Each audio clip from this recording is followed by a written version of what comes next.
राकेश मथक की मठोल हिप्पी मसादो यामना वाना उर मनाक्ता हांगलबो हुस्की बोतल अमा तारी अमना खर थखरगा मखुद येना पाइरी मतौदो थक्प ngambagi wangda leikrabsu amukkasu thakkiye khanbagi mawong pumnamak yuda taini hena nungarebasu thai aduga yamna warbasu madumanga Rakesh किसु अनिशुब मरमदनी महाक नोंग फादोक थै मदुसु यामलबद पेक अनि मंगाय अदुबु ngasiदी यारगदी मसागी अवाब पुंबसे सामथोखरबसु मतोंग करिगिसु थकलो मतम सांगना नुंसीना जरकलबी प्रिया ngasiदी मीगी ओइख्रगन पुंसीगी फिरे अमखक सेमनब होनबदा असुक चाव मांगजब PhD sidangdi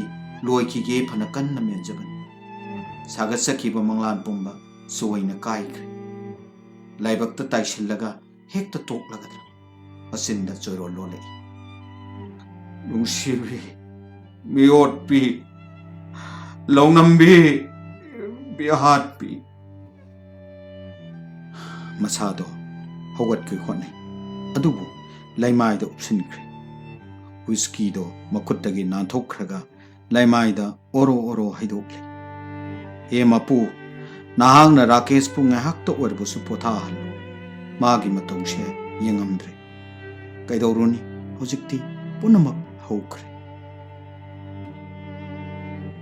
yunggi awang thangba nakanda singarai pambi ama hawi ahing athengba mamaida satpi leirang madi maka phanna satpa hokre khanghodana अकनबा मालंगबगी साहुम अमना सालिब सिंगारे लेरांग सिंगदुबु पुलप पुदुन पुरखरगा राकेश की मसादो मसेत अमा फौबा हंगनन साइथक अकोइबदा नुंसीरब लेंगमना थनकी लाइनमदुना राकेश पु यकाय हल्ले हौखरब पुंसीगी थौदोक कयाना मकोकता अमुक नैबीररे पुंगमद्रब वारी अमना मसाबु ओटपा हौरगली चाखलकलिब मैचाक अदुदा मथमोइदो मही सेलकलबा माले ममित्तगी मपी शाउ हौरई मखुट अनीदुना लैमाइदा सुना सुना लाउरई अइना तौखिबा असोइबगी महीनी अइना ngasi फंगलिबा पाप अइ प्रायश्चित तौबनी हयेंगमक गुवाहाटी दा चटकनी लोइसिन खीद्रबा वारीदुगी पोलोइ सोइदना पीगनी महाक अमु लैमाइदा ताक नोंगानबगा बोर्डो लोई दमक खुदक की टिकेट ककलगा एयरलाइंस ता काखट्ले मसादा तयांग तसोइब लैतापंग खंगदबा अमा assume assume हेंगलई मथंग मथंग मिटमांग the Orai flight की खोंजेल यांखलक लीबगी मतिक वाखल सु असुम असुम यांखलई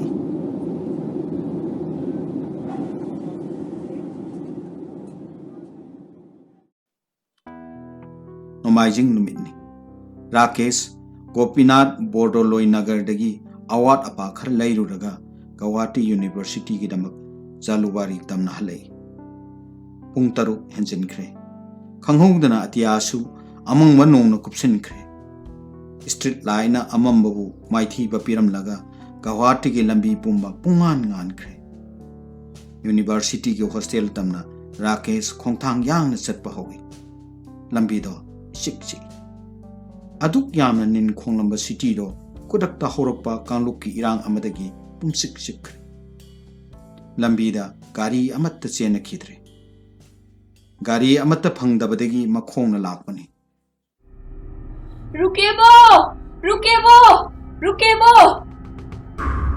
इ नुपी मचा अमगी खोंजेलनी खोंजेल अदो असामीदनी लाउरी ngaibiko ngaibiko खोंजेल दो असुम असुम नक्सलबुकुमसु तवी हन्ना आई येंथोकलै मानी महाक तमना नुपी मचा अमा सेलक्ली तुंगदा नुपा अमसु तानरी राकेश लेपलगा येंगदुना लै यामना थुना नुपी मचादो सेलक्लगा मागी मतुंगदा यामना पाखचना लेपलररी मतौदुदा राकेश दी चप चाना संगनखी सखंगदब नुपादो राकेश उबदा हन्ना प्रप्रप सेनकी नुपी मचादुदा राकेशना ngakna yengi. Mahaki mamito wahang kayana thalli. Nupido Rakesh ki mataudo khanglaba male hanglei. Tado maitai Mani. Sidadi kamdongna phibam sida. Nupasina kanano. Asami ne aina chatpa khudingda tattana inai pami hai aina yade ngasi se imanabi amagi da chatlubani nungthi nongmangbasida gari su phangdre ngasi gi irang duga yamna pakhatchana thengkhre na khongna hathu athu lakpada nupa sina wa mata haige dana inarakpani ai mabu masak khangmadagi hena makha taba khangde Hey, nathanda chatpasi phatabani ne. Chumi ado tadona aibu yung phawbadang thinbiramo ai yamna kizare Rakesh mikup amatang khalle aduga hairei. Mang tharo. Isal maitai ne habdi khangle. Ado lambi tiena naba isal gi maramda imung manungi wari kharili yudana taasi tanbra talladi kaideda. hoi kaidili jage aigi iming Sonia kaujai pabado sarkar gi chakuri oirami hojikti laikhidre imadi lairi paba imagi amata ngaibi machane ai hojik imaga aigida lai paba gi pension kharaduna konana basille ai Guwahati University da master ani shuba semester da botany gi satri oina tamle sina dumya birabra ado nachal na tado gi su khangjaningi haibiyo Ai Manipuri maitai ne. Aisu ima baba gi amatta pokchaba machane. Haujimak nangna tamliba Guwahati University da aroiba semester math tamle. Ai university gi hostel da leiri. Yare ko. Pungkhai mukki matungda Sonia gi yum yaure. Sonia na yamandaduna mayumda sangi. Thongala mamana ngaiduna leramni. Mamana Rakesh ubada pungak ngai. Sonia na mamada wari pumba lirage haraga sangminarai. Thokiba thodokshing ado Rakesh amasung mamagi mamangda Sonia na loina lire. Masabu kanbirakpagidamak mamana hainingai leitana thagatse. Sa thakna wari sarammadagi khak laubagi makhol tarakpada chatpagi ayaw lauraga adum thorak. Mamana di sakisi kanna hayori. Nongma charge haramlaga adum hostel halakki.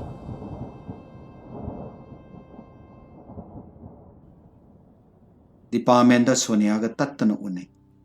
Nongma phadoksu canteen da laikol da amasung beranda da phamlaga wari watai sane. Sonia na di Rakesh ka nakshananaba yamna kanna honase. Rakesh ka wari watai sabase magi khwaidagi pamjabani. Rakeshu miram sida masal ama phangjabada yamna penjai madusu saithokhraba maitegi ini. Sonia nupi mada leifam thok phajaba pumba kari suwate adubu Rakesh ki mafamdadi sumnatagi machalli. Thangjo obigi shooting anna thai. Hostel da potharu rage khanna tholakpada Sonia na Rakesh pungairami. Rakesh ubada nonglei. Rakeshu manakta sangchil. Sonia na yamna harauna noklaga haire.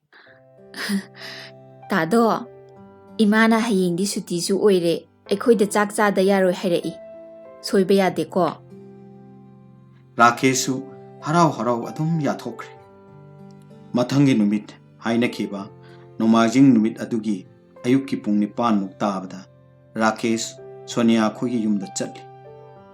Mamana yam haraujana oi. Sana thaknaba mahak sem sakre. Makhoisu sakshang da changchillaga pangba yaba pangchilli. Imung manungi Manipur gi maramda wari kaya sai. Khanghodi pung 10 takhiba sak chathokle. Makhatana Sonia gi mamana maitai marakta tiningbagi apamba miram dal leibagi awabana singba singado nungai tanali. Wari sana potharaga numidang waramda hostel da muhalli.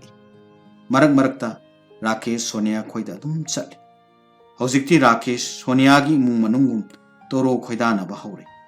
मतमना सुम हौखिदुना राकेश की master final परीक्षा योक्सिल्लक्ले हंदक्ति सोनिया दो कयासु उखिद्रे मानसु चलुद्रे सोनियासु मसागी परीक्षा की कन्न होनख्रब माले राकेश सोनिया उदबसे नुआइते अदुबु परीक्षा की same सारिङै हांगु मतम फंखिद्रे परीक्षासु अदुम हौजिनख्रे final की परीक्षा ngasi लोइख्रे हॉल लगी थोलकपदा सोनिया दो माबु ngरमी महाक ngasi mahousaगुम नो खेखिद्रे नुक्सुक नुजानना हाइरे तादो हयेंदि चटलनी नत्रो महाक तुमिन लेखि मसादो यही हनिंगदन उइ सोर सांगनो होंदोकलगा मखा तारे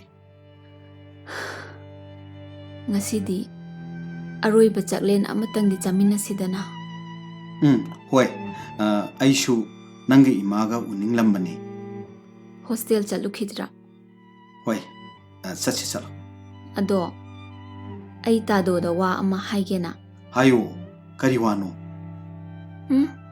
होरेन हाइरगे चसी नुमिदांगी साक तोपदा पुंग तरा ताख्रे असाब खांगबो ओइना थोंगाल मयागी लेकोंदुदा राकेश सोनियागा फमली अनिदो फना कुइना वा मत ngangnade ngasi matokse राकेश ना तबु खिद्रे नुंगसिरबा सिंगारे गी लेनमना मफमदो थनख्रे मासु मोगल मोगल सुम सुम खले सिकपदो थुगाइरगा हाइरि करिनो नंगना वा अमा हाइने हाबदुबु हाइरोदना सिंगारे गी लेनमसे नुंगसिद्रा मरी इरई लेनदना हाइरि नुंगसी अदु कैदौरबा हयेंग चटपसिदगी अमुक हन्ना लाक्लरोइद्रा ngahakhtang leiraga pakhum pigi mahutta amukso hangchilai hoi ai phd di imphal da tawrage leble yumda su nupai thantani kuiman khrium thadopa ai su nuaitre sonia sut sut kablai rakesh bhap tadre ngakna sonia da hangai karigino nangna kabliti punsichidi singaktani life is just like a journey hainari butun henjena supanghan khalunoda Guwahati Imphal yamna naknaba lam only 40-50 minutes तादोदी नुंगाइतबा अमत फाउदब्रा नुंगाइति अदुबु मसे पुंसिनी आई अदुम लाके नकोइसु इमागा मणिपुरदा कोइरक्पा याइना आई लेफम पिरमगे लाकदौरिबदी करिगिनो नंग अमसुंग इमा उनबा अखोइगे करी मरी थोकनादना करिनो नंग हारिसिबो है नंगसे आइगी इसलने no आइदी नंगबु इबुंगनि खक खंदे खनबसु ngamloi maha kawngang tawre makhnaw dusu makha ta bungamdana khonjel phunjin khre adudi kari ai nangbu nungsi nang yauduna hingba ngamloi ai bu nangi punsigi khongloi oina lawsin biyo mahak rakesh ki khong da tukre I am sorry Sonia ai di nangbu pokminaba isal amagum khanbadagi hena atopo miyeng ama thamba ngamgadawa mande nahak na kan bikiba numitudagi nahak se aigi ni khanjakrabani nafamda thawai hakchang ani mak katjakrabani aigi su angang oringai dagi khangnazarapi amalai mangonda aigi arepado pithonore nang saurano aigi wasak thugaira roi aigi da bagdadi karisu khanbira roidra ai ma sakrabasu nangi punsi da kaya lakhigan punsi se ahumuna pungning phatho time is the best healer hainari budu Sonia tumina laikre ai hak teraga hairai chatna batawbiro thengkragani animak phuk phuk hogan ke tamna tholei Rakesh wakhal na phungmang na khre ꯊꯥꯡꯂꯝꯕ ꯈꯣꯡꯊꯥꯡꯗꯣ ꯑꯁꯨꯝ ꯑꯁꯨꯝ ꯂꯨꯝꯊꯔꯛꯇꯨꯅ ꯊꯥꯡꯕ ꯊꯣꯛꯆꯤꯜꯂꯛꯇ꯭ꯔꯦ ꯑꯗꯨꯕꯨ ꯀꯔꯤ ꯍꯛꯅ ꯃꯈꯥ ꯇꯥꯅ ꯃꯐꯝꯗꯨꯗ ꯆꯣꯟꯊꯈꯤꯒꯅꯤ ꯆꯠꯄꯗꯤ ꯂꯦꯞꯄ ꯌꯥꯗꯕꯅꯤꯅ ꯊꯣꯡꯒꯥꯜꯗꯤ ꯂꯥꯟꯊꯣꯛꯂꯛꯂꯦ ꯁꯣꯅꯤꯌꯥꯁꯨ ꯒꯦꯠ ꯂꯣꯟꯈ꯭ꯔꯦ ꯃꯍꯥꯛ ꯃꯈꯣꯜ ꯊꯣꯛꯅ ꯀꯞꯂꯤ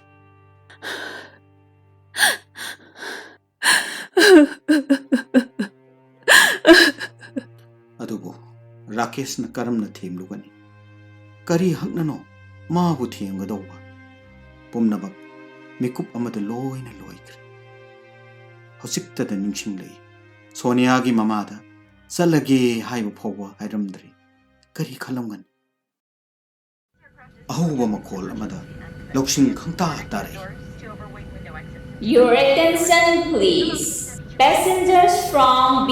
Tikendajit Airport Imphal to Bordoloi Airport Guwahati are requested for your safety. The flight may be landed at 10 minutes. Thank you.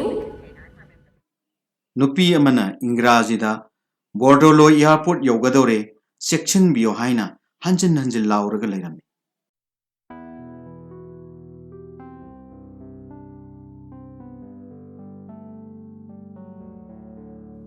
University की बोटानी डिपार्टमेंट ताब लेकोल की लंबीदुदनी राकेशना ngसाइदगी सोनिया बु ngairikliबसे सोनिया ममानबी अमगा राकेश बो हन्न फबु येंगलमदना हेंगतख्रे राकेशना हाथु हाथु सोनिया बु कौई सोनिया सोनिया अमुक्ता ngaइखुओ महा ngakna lepli ममानबीदो हेंगतख्रे राकेश मनाक्ता संगछिल्ली सोनिया महौसा नत्रे यामना सिंगलेमी खजिक्तंग नोकलगा कया वावोइदना हाइरे ꯑꯩꯅ ꯍꯥꯏꯗ꯭ꯔꯣ ꯅꯪ ꯆꯠꯈꯤꯅꯣꯗꯅ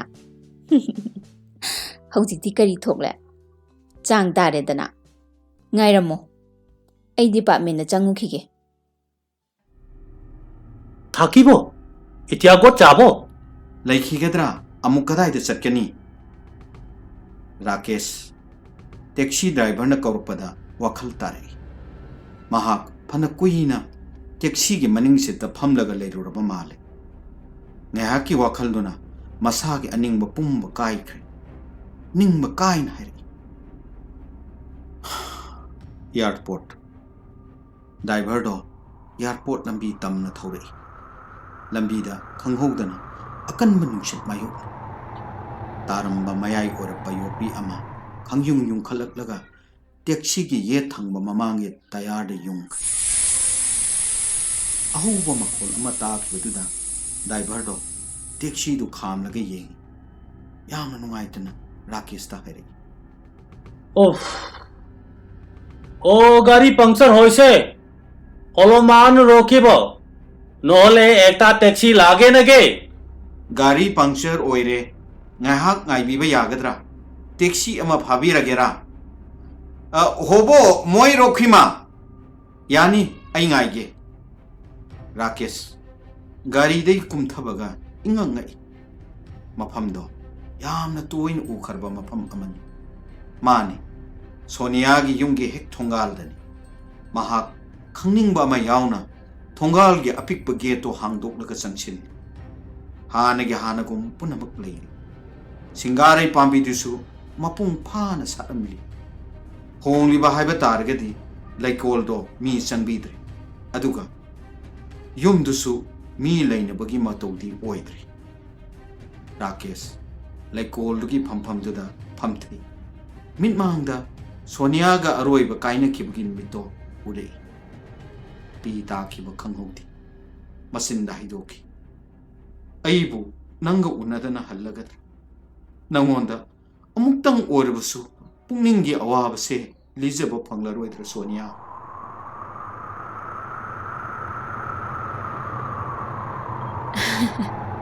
ꯑꯩꯁꯤꯗ ꯂꯩꯔꯤꯁꯤꯗꯤ राकेश स्वाई लाउकी येंथोकलुबदा सोनिया मोमो नोकलगा मागी हेक मनिंगदा लेपलगा लेरम ꯑꯩꯅ ꯉꯥꯏꯈꯣ ꯍꯥꯏꯔꯒ ꯅꯪꯗꯤ ꯆꯠꯈꯤꯔꯝꯂꯦ ꯅꯪꯒꯤ ꯃꯍꯧꯁꯥꯒꯤ ꯍꯥꯊꯨ ꯍꯥꯊꯨꯕ ꯃꯇꯧꯗꯣ ngasisu honglamdri.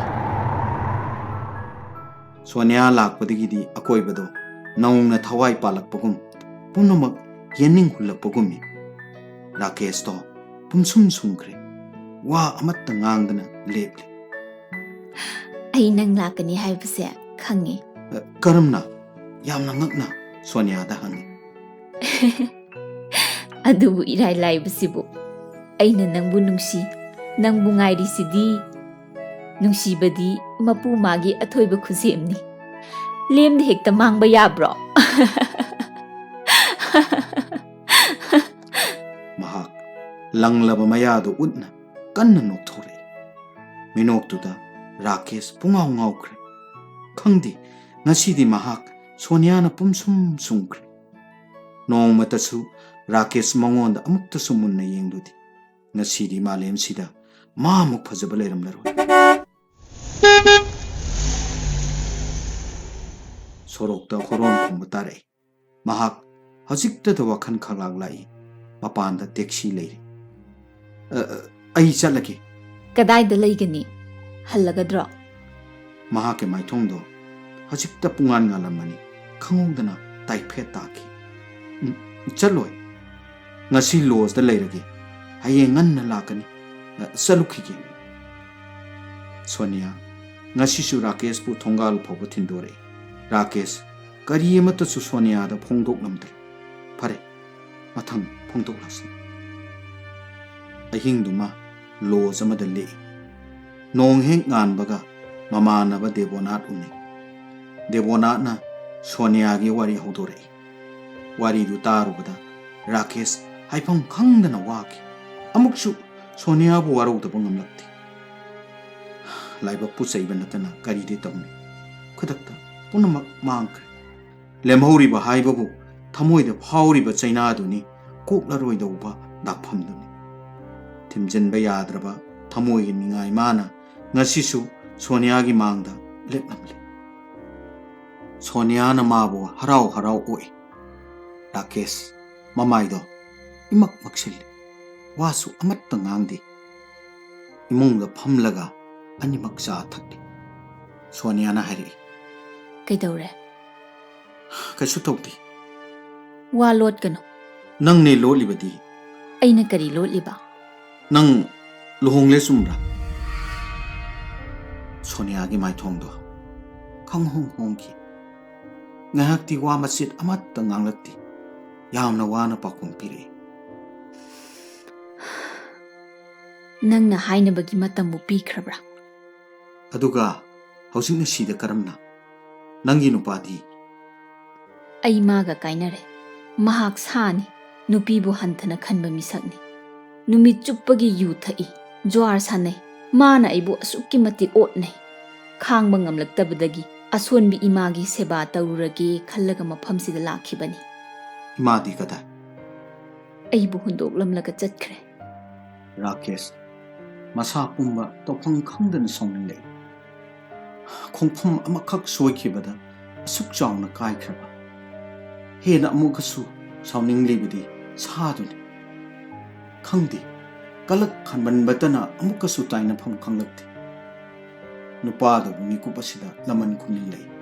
Sonia gi damak pambom tingning lei. Nupado gi lifam tao. Ai ma bu lemna tharo. To o yare. Madugi kanaba laite. Ai ingne hingninge. Maga aigagi mari tatnakre. Masina pharabani. Haujikti nangna khangbidraba nungsibasigi asada laizarage. Punumakse nangna thoonbani. Huranba matungna mairingbana kaidawrugani. Wadu tabda Rakesh. Ikaibana mamaido Sonia da makhatana utpangam khidre. Ikai boy shongning boy thongal tamna paraprak thoki. Sonia na ingangakna thongba pairaga satkibado yanghobi. Rakesh leita phang khangde. Nubidangda Devonatagi Sonia gi nupagi lefam lawi. Nong heng anbaga Gopinath Nagar house number manga marigi thong de thil. Phana kuina kana amatta kumlakti. Rakesh masagi asawdo makha tana lapsinjaba ngamlaktabadagi thongda makhol hona हंजिन हंजिन Thiel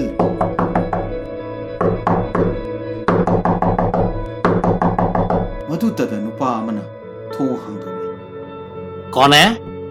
कना राकेश स्वाई लाओ माने नुपादो नोम नुमिदां वैरमदा सोनिया बु तानारिखिबदुनि महाक उबदा हेन साउनिंगदि फाथब ngamखिद्रे तुमी सोनिया का Mota Sokkia नंग सोनिया की नुपा सोकिया हाँ मखाम ताखिद्रे नुपादुदा पंफुदा फुजल असाउबो पुम नुपादुदा ताइनखरे मतौदुदा नुपादो कोइलाउ लाउ मोइबा सुनो अई वासे अमुक्ता ताबिको अई वासे अमुक्ता ताबिको हंजन हंजन नुपादुना हाइजरपदुदा मागी वादो तार वारीदो तारुबदगिदी मसादो पुंग पंग पंगशिनखरे मसादा चेलंबा ई पुंबा फमजिन खिबगुमनि करी अमत्त मखा तारमदना लमजाउरुमदा थुलई मसादो तारंग अमदा सटखरे खंगौदना कार अमन मंगोंदा सापु कन्न थुंजन महा खंगबा म यावना मांगलोमदा कन्न सेखटखरे लेपतब खोंथांगना अरोइबददी सोनिया की युमदा पुसनखि सोनिया की थोंग थिल सोनिया थोंग हांदोले राकेश की माइथोंदो यामना थकतबई मसादो चेंग खैबगुमना सुनिक सोनिया ना राकेश ता इमुंग संगना भाई अदुबु राकेश ती सोनिया दा सागदबगुम ममित कुप्तनी Young ngasi na mo kari tawre kari ino aduk yamna pakhali dubo changsila Nandi था तरुमुक की ममांगा सीखरे हाय सुम्ब्रा सोनिया सकपम खकन हंजन की याम सिंगलेम नंगले kanana hairei सोइकिया hoi chummi mangda lepliba aise thawai mirel अदुका पुनमक्षिन करी सोनिया कपना कपना वारी ले रही nangna chakhrabada matam khara wana nang amuk halakhini khanna ngaijaki maraksida ima su kanna nasillai phibam sida imana ibu yum palhanningi tanjaduda soikyagi imungna ibu pinanaba taksillaki pamda master gi aroiba parikya phawba pidana imagi yathang inna sokyada lomki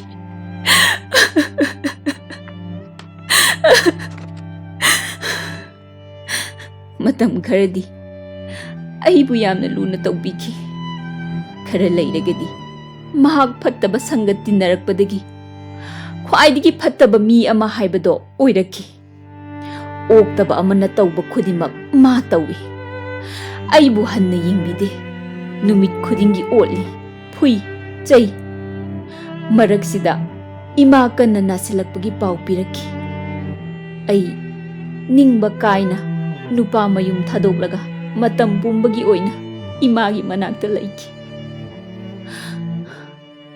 imado adum ikui kuidan laikidre ai yamna waki sikra sira kayarakshu khanki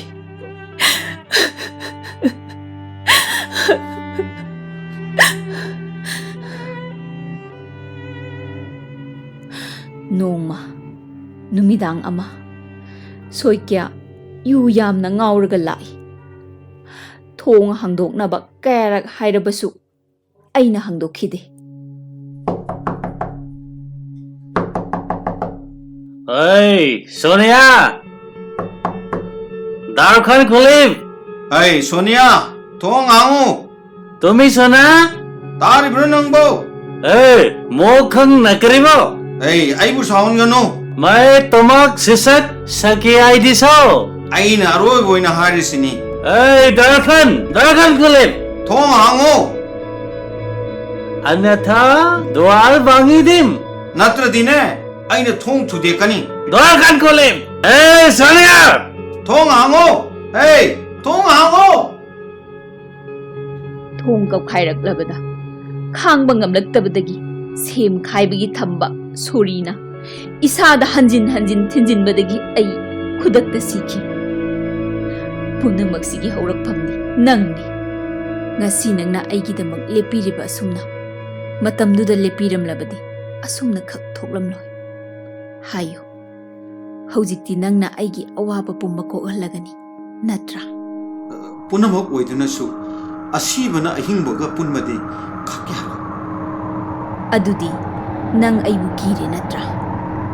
ꯐꯩ, ꯀꯩꯁꯨ ꯀꯥꯏꯗꯦ꯫ ꯅꯪꯅ ꯁꯤ ꯐꯩ ꯈꯟꯕꯗꯣ ꯑꯗꯨꯝ ꯇꯧ, ꯑꯩ ꯀꯩꯁꯨ ꯌꯦꯠꯂꯣꯏ꯫ ꯔꯥꯀꯦꯁ ꯑꯁꯨꯝ ꯀꯤꯕ ꯍꯦꯟꯖꯤꯜꯂꯛꯏ꯫ ꯃꯅꯤꯡ ꯍꯟꯅ ꯍꯟꯅ ꯊꯣꯡꯒꯥꯜ ꯇꯝꯅ ꯆꯦꯟꯊꯣꯔꯛꯏ꯫ ꯁꯣꯅꯤꯌꯥꯗꯤ ꯑꯋꯥꯕ ꯄꯨꯝꯕ ꯀꯣꯛꯈ꯭ꯔꯕꯒꯨꯝ ꯀꯟꯅ ꯊꯃꯣꯏ ꯄꯦꯟꯅ ꯅꯣꯛꯏ꯫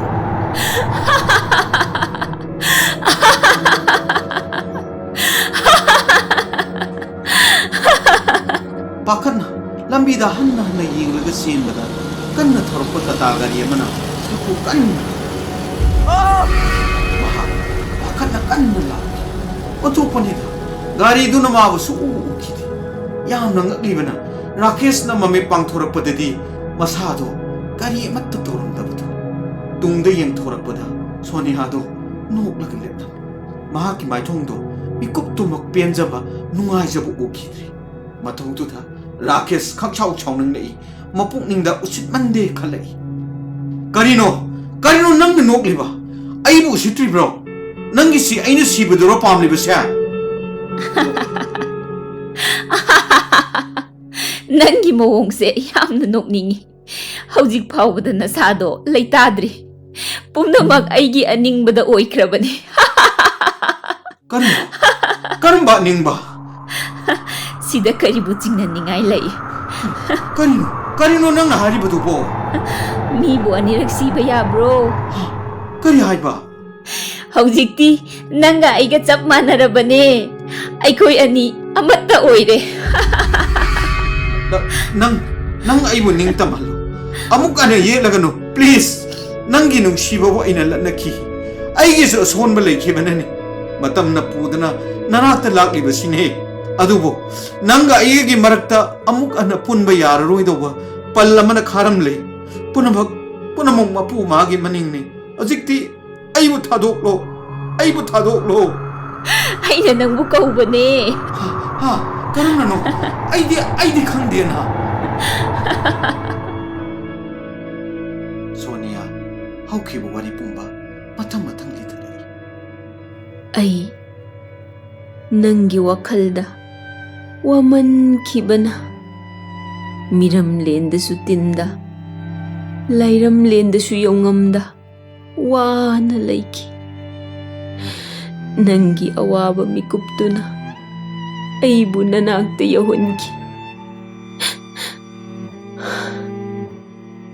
ꯁꯤꯡꯒꯥꯔꯩꯒꯤ ꯂꯩꯅꯝꯗꯨꯅ ꯅꯪꯕꯨ ꯑꯩꯒꯤ ꯅꯨꯡꯁꯤ ꯏꯈꯧ ꯂꯥꯡꯍꯟꯈꯤꯕꯅꯤ꯫ ꯌꯨꯅꯤꯚꯔꯁꯤꯇꯤ ꯃꯅꯨꯡꯗ ꯑꯩꯅ ꯅꯪꯕꯨ ꯎꯍꯟꯈꯤ꯫ ꯑꯗꯨꯕꯨ ꯅꯪꯅ ꯂꯝꯁꯤꯟꯕ ꯈꯛ ꯉꯝꯈꯤꯗꯦ꯫ ꯅꯪꯅ ꯂꯥꯛꯄ ꯂꯝꯕꯤꯗ ꯒꯥꯔꯤ ꯄꯪꯆꯔ ꯑꯣꯏꯍꯜꯂꯒ ꯑꯩꯒꯤ ꯌꯨꯝꯗ ꯄꯨꯁꯤꯟꯈꯤꯕꯅꯤ꯫ ꯁꯣꯏꯀ꯭ꯌꯥꯒꯤ ꯌꯨꯝꯗꯒꯤ ꯊꯣꯔꯛꯄꯗ ꯒꯥꯔꯤꯅ ꯊꯣꯝꯕꯗ ꯅꯪꯗꯤ ꯑꯗꯨꯝ ꯁꯤꯈ꯭ꯔꯕꯅꯤ꯫ ꯃꯈꯥꯗꯤ ꯅꯪꯁꯨ ꯈꯪꯂꯦꯗꯅ꯫ ꯅꯠꯇꯦ, ꯑꯩ ꯅꯪꯕꯨ ꯊꯥꯖꯗꯦ꯫ ꯑꯩꯗꯤ ꯑꯍꯤꯡꯕꯅꯦ꯫ ꯑꯩꯗꯤ ꯑꯍꯤꯡꯕ ꯍꯤꯡꯂꯤꯕ ꯃꯤꯑꯣꯏꯕꯅꯦ꯫ ꯅꯪ ꯃꯈꯥ ꯇꯥꯅ ꯑꯩꯕꯨ ꯀꯤꯍꯟꯒꯅꯨ꯫ ꯐꯔꯦ, ꯅꯪꯅ ꯊꯥꯖꯗ꯭ꯔꯒꯗꯤ ꯅꯪꯅ ꯏꯍꯥꯟ ꯍꯥꯟꯅ ꯒꯥꯔꯤ ꯊꯦꯡꯈꯤꯕ ꯃꯐꯝꯗꯨꯗ ꯆꯠꯁꯤꯜꯂꯛꯑꯣ꯫ ꯃꯈꯣꯏ ꯑꯅꯤ ꯃꯐꯝꯗꯨ ꯇꯥꯅ ꯂꯥꯛꯏ꯫ ꯔꯥꯀꯦꯁ ꯃꯁꯥꯗ ꯊꯨꯛ ꯂꯥꯎꯕ ꯑꯃ ꯐꯥꯎꯈꯤ꯫ ꯃꯤ ꯃꯌꯥꯝ ꯁꯣꯔꯣꯛ ꯃꯄꯥꯟꯗ ꯀꯣꯏꯁꯤꯜꯂꯒ ꯂꯩ꯫ ꯃꯍꯥꯛ ꯍꯥꯊꯨ ꯃꯤ ꯃꯔꯛ ꯈꯥꯏꯅ ꯆꯪꯁꯤꯜꯂꯤ꯫ ꯃꯃꯥꯡꯗ ꯐꯤꯕꯝ ꯁꯣꯛꯅ ꯑꯁꯤꯕ ꯅꯨꯄꯥ ꯑꯃ ꯎꯠꯅ ꯇꯥꯔꯤ꯫ ꯃꯁꯥꯗ ꯅꯤꯛꯄ ꯑꯁꯨꯝ ꯍꯦꯟꯖꯤꯜꯂꯛꯏ꯫ ꯅꯨꯄꯥꯗꯣ ꯃꯥꯅ ꯈꯪꯕꯒꯨꯝ ꯇꯧ꯫ ꯇꯟꯖꯥꯁꯤꯗ ꯂꯩꯔꯝꯕ ꯄꯨꯂꯤꯁ ꯑꯃꯅ ꯑꯁꯤꯕꯗꯣ ꯑꯣꯟꯊꯣꯔꯛꯏ꯫ ꯑꯁꯤꯕ ꯅꯨꯄꯥ ꯑꯗꯨꯗꯤ ꯔꯥꯀꯦꯁ ꯃꯁꯥ ꯑꯣꯏꯔꯝꯂꯦ꯫